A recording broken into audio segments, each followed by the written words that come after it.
Comment vivre pour Dieu vraiment, de manière authentique au quotidien. Comment vivre des journées complètes pour la gloire de Dieu. Comment tout faire à chaque instant pour lui. Comment mener une vie qui l'honore, qui lui plaise, qui le glorifie. Je ne sais pas quel terme employer, quel mot employer, car nous avons affaire au Dieu Tout-Puissant. Il n'y a qu'un seul Dieu, hein. Mais il y a des faux dieux. Il y a des dieux qu'on a l'impression, des faux dieux, hein, des dieux entre guillemets, qu'on a l'impression, où on a l'impression qu'ils sont tout-puissants, mais ce n'est pas vrai. Le Dieu du matérialisme n'est pas tout-puissant. Le diable n'est pas tout-puissant. Les démons ne sont pas tout-puissants. Les églises ne sont pas toutes puissantes. Les différentes confessions de foi ne sont pas toutes puissantes. Ce ne sont pas des dieux. Ni toi, ni moi, ni le diable, ni le matérialisme, ni le péché, ni le plaisir. Rien de toutes ces choses ou ces êtres ne sont des dieux tout-puissants, saints, parfaits. Jésus-Christ est Dieu. Il est tout-puissant, il est saint, il est parfait. Comment vivre pour lui? Comment vivre pour le glorifier? Comment faire de sa vie comme un parfum de bonne odeur? J'essaie de trouver des bonnes images. Comment faire de sa vie une vie avec un parfum d'amour? Comment être, on n'est pas amoureux de Dieu, mais tu comprends l'image, comment être comme amoureux de Dieu? Comment vivre pour Dieu? Comment, à la fin de cette journée, à la fin de chaque journée, être satisfait de ce qu'on a fait pour Dieu? C'est impossible. Que jamais, en tant que chrétien, tu ne sois satisfait de ta journée. Que jamais tu ne sois heureux de ce que tu as fait. Que tu veuilles toujours aimer Dieu plus. Faire plus pour lui. Te perfectionner. Soyez donc parfait, comme votre Père Céleste est parfait. Je parle pour le chrétien, je parle pour les chrétiens, mais les non-chrétiens peuvent écouter aussi. C'est aussi pour eux, dans le sens où je vais prêcher l'évangile. Comment avoir une vie, on parle souvent d'avoir du matériel, d'avoir un bon travail, une bonne famille. Comment avoir toutes ces choses, comment être heureux? Ce n'est pas le sens de la vie. Comment avoir une vie qui plaise à Dieu? Il y a une mouche qui me tourne autour. Comment ne pas sentir mauvais pour Dieu? Les mouches, ça tourne autour de la... Tu vois ce que je veux dire? Des excréments, quoi. Est-ce que, d'une certaine manière, tes péchés ne font pas de toi un excrément, mais tes péchés sont des excréments, en fait. Ce sont des choses dégoûtantes. Le mal, le mensonge, toutes ces choses-là, ça ne plaît pas à Dieu. Une journée qui n'est pas vécue pour la gloire de Dieu, ça ne plaît pas à Dieu. Une journée qui n'est pas complètement au service de Dieu, ça ne plaît pas à Dieu. Ça plaît à la chair, ça plaît au diable, ça plaît au monde, ça plaît à voilà, tous ces êtres ou ces choses, mais ça ne plaît pas à Dieu. Ce qui plaît à Dieu, c'est une vie transformée par l'évangile. C'est-à-dire transformée par la puissance de Dieu. L'évangile est la puissance de Dieu pour quiconque croit. Comment avoir cette vie transformée? Comment être pleinement au service de Dieu, être pleinement employé pour sa gloire? Comment avoir Dieu au centre? Ce n'est pas en vivant dans le péché. Ce n'est pas en ayant une vie de demi-mesure. Ce n'est pas en ayant une vie qu'on a l'impression être ecclésiastique. C'est en ayant une vie transformée par l'évangile de Dieu, transformée par la puissance de Dieu, ce qui revient au même, et une vie centrée sur Jésus-Christ. La solution au mal, la solution à l'enfer, la solution, comment dire ça, au mot de ce monde, M-A-U-X, c'est Jésus-Christ. Il est la solution. Il est la solution proposée à ce monde. Est-ce que ce monde l'accepte? Non. Est-ce que ce monde peut l'accepter? Non. Il est en train de dire, ouais, il est en train de prêcher l'évangile, ou il va prêcher l'évangile, et puis... Parce que là, je ne l'ai pas encore totalement prêché. C'est que le début. Ça a duré plus de 10 secondes. Les gens ont du mal à se concentrer plus de 10 secondes, souvent. Dans les statistiques, c'est ça. Non, mais j'exagère peut-être un petit peu, mais voilà, quoi. Bref, je sais plus ce que je disais. Bref, j'ai pas encore commencé à prêcher l'évangile. Je ne fais que mettre la table avant de servir le repas. Et le repas, c'est l'évangile. qu'est-ce que je disais? Ouais, avoir une vie au service de Dieu. Comment avoir la solution aussi vis-à-vis du péché. Comment être débarrassé de ce qui nous colle à la peau. La pornographie, c'est un fléau ça. Hein. Le mal, le mensonge, l'hypocrisie, l'occultisme et toutes ces choses. Il n'y a qu'une seule solution. Jésus-Christ est la solution. Jésus-Christ est le chemin, la vérité et la vie. Alors il y a ce constat-là, que tout le monde, tous les êtres humains vivant sur cette terre sont des pécheurs et des pécheresses qui ont fait du mal à Dieu et qui sont enclins à faire du mal à Dieu. Rien que le fait de ne pas croire en Jésus-Christ, c'est un péché. Mais il y en a plein d'autres. Le vol, le mensonge, l'hypocrisie, etc. Donc, comment être victorieux sur ces choses pour la gloire de Dieu? Eh bien, c'est par lui. La Bible dit, et j'y arrive, « Car Dieu a tant aimé le monde qu'il a donné son Fils unique, afin que quiconque croit en lui ne périsse pas, mais qu'il ait la vie éternelle. » Dieu a tant aimé le monde, c'est vrai. Dieu est amour. Est-ce que Dieu aime le mal? Non. Est-ce qu'il aime l'endormissement de l'Église? Non. Est-ce qu'il aime des terres non labourées, c'est-à-dire des terres en friche, des pseudo-chrétiens mais qui laissent pousser tout et n'importe quoi? Oui, il les aime. Mais il n'aime pas les mauvaises herbes, le péché. Dieu déteste le mal, il est saint.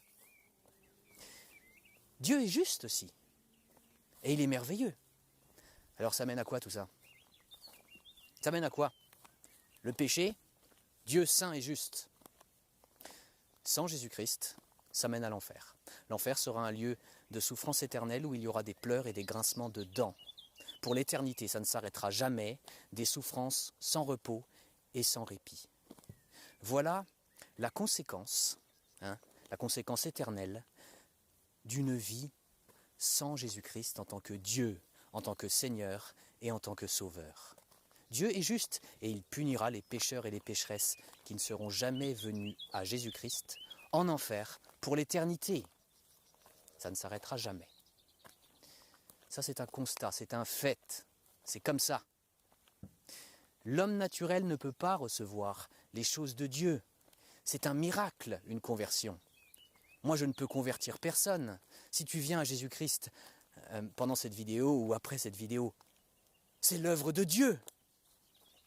C'est un miracle, si ça se passe. C'est Dieu qui fait grâce. C'est un mystère aussi, comment il fait. Moi, je ne sais pas vraiment. Enfin, je ne pense pas avoir trouvé ça. C'est Christ qui m'a trouvé, par contre. Je ne comprends pas tous les mystères de l'Évangile, mais Christ me comprend, me connaît et m'a sauvé. J'ai l'assurance de mon salut. Donc j'y arrive. Comment être sauvé? Comment avoir une vie qui glorifie Dieu au quotidien? Eh bien, c'est par l'Évangile. Dieu lui-même s'est incarné. Il est devenu un être humain, tout en restant pleinement Dieu. Et il est venu payer le châtiment, la justice de Dieu vis-à-vis de leurs péchés, de ceux et de celles qui l'accepteraient durant leur vie, c'est-à-dire qu'ils le croiraient et qui se repentiraient de leurs péchés durant leur vie. Pour cela, et seulement pour cela, Jésus-Christ a tout payé. Il n'y a plus aucune condamnation pour ceux et celles, tous les êtres humains, qui sont en Jésus-Christ. Ils sont victorieux, en fait, vis-à-vis de l'enfer, vis-à-vis du péché, vis-à-vis du mal, vis-à-vis du monde, vis-à-vis du diable. Jésus-Christ a vaincu le monde. Le monde ne peut pas tenir face à Jésus-Christ. Jésus-Christ l'a vaincu. C'est dans la Bible. C'est Jésus-Christ qui dit « J'ai vaincu le monde ». Lisez la Bible, la bonne, pas celle des catholiques.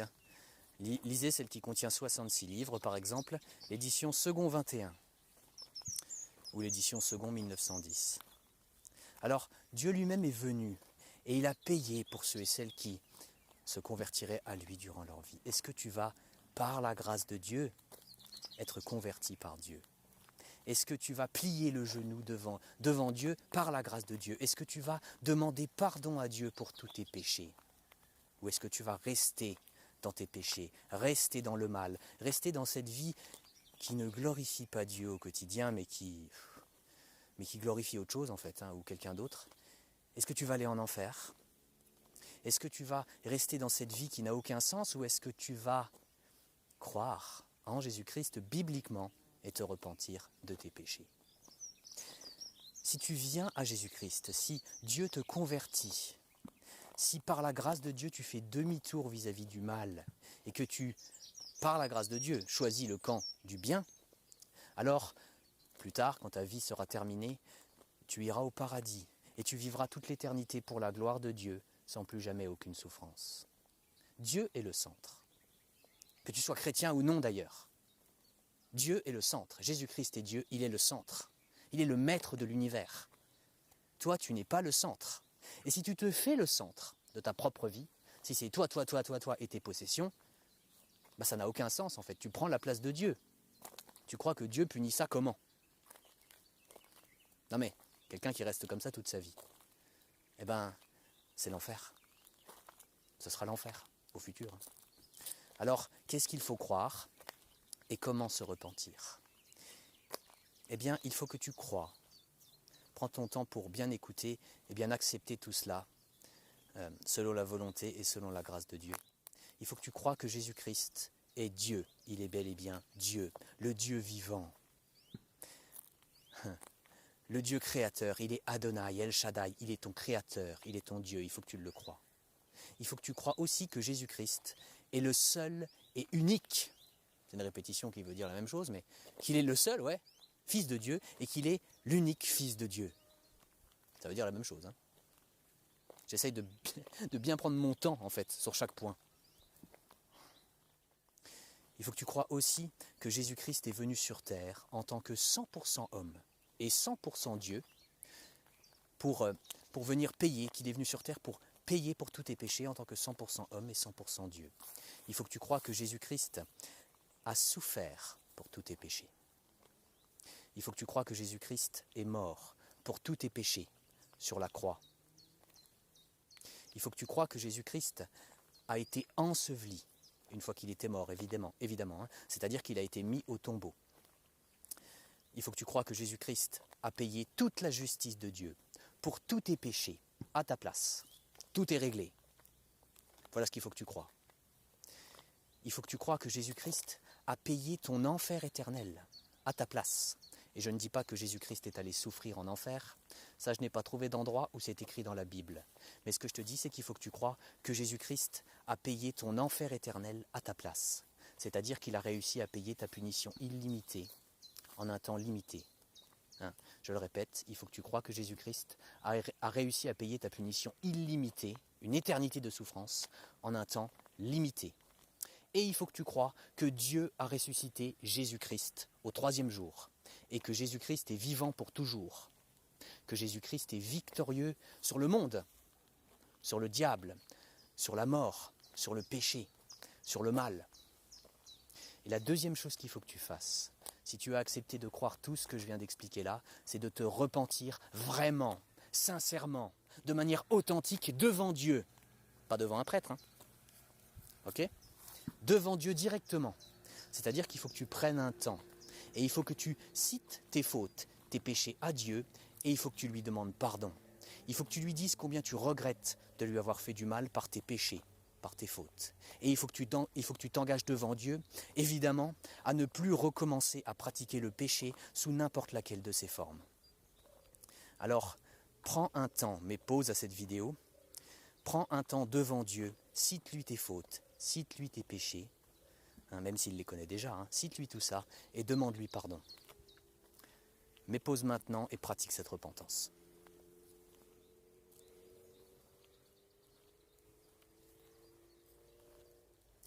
Comment vivre quotidiennement pour la gloire de Dieu il faut déjà passer par l'évangile, je le dis avec mes mots à moi, mais il faut avoir été converti par Dieu, avoir cru l'évangile.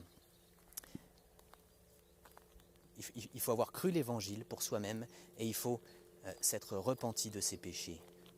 Et marcher, ça tombe bien, je suis en train de marcher, quotidiennement au service de Dieu, dans tous les domaines, que vous mangiez, que vous buviez, que vous fassiez toute autre chose, faites-le pour la gloire de Dieu. Tu te lèves, tu le fais pour la gloire de Dieu. Tu vas au travail, tu le fais pour la gloire de Dieu. Donc tu travailles honnêtement, tu travailles avec zèle, Tu prêches l'évangile, tu le fais pour la gloire de Dieu. Ta vie doit être une adoration envers Dieu. Une vraie adoration, profonde, sincère, spirituelle. Et ça passe par un côté pratique. Je suis en train de marcher, ma bouche elle parle, tu vois, enfin, voilà. Avec ma langue, je parle. C'est pour la gloire de Dieu. La nature glorifie Dieu. Nous sommes des créations de Dieu. Il est tout à fait logique que nous glorifions Dieu. Le péché ne glorifie pas Dieu. Le péché est comme une anomalie, quelque chose de pas normal en fait.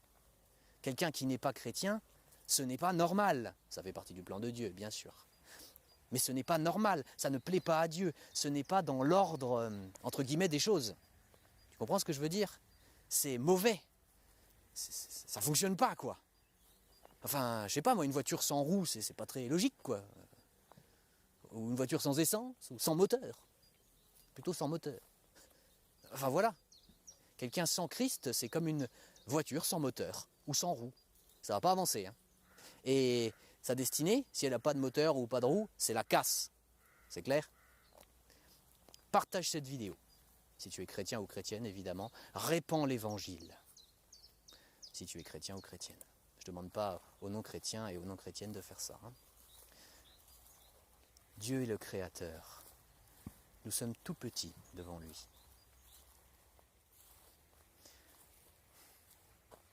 Alléluia.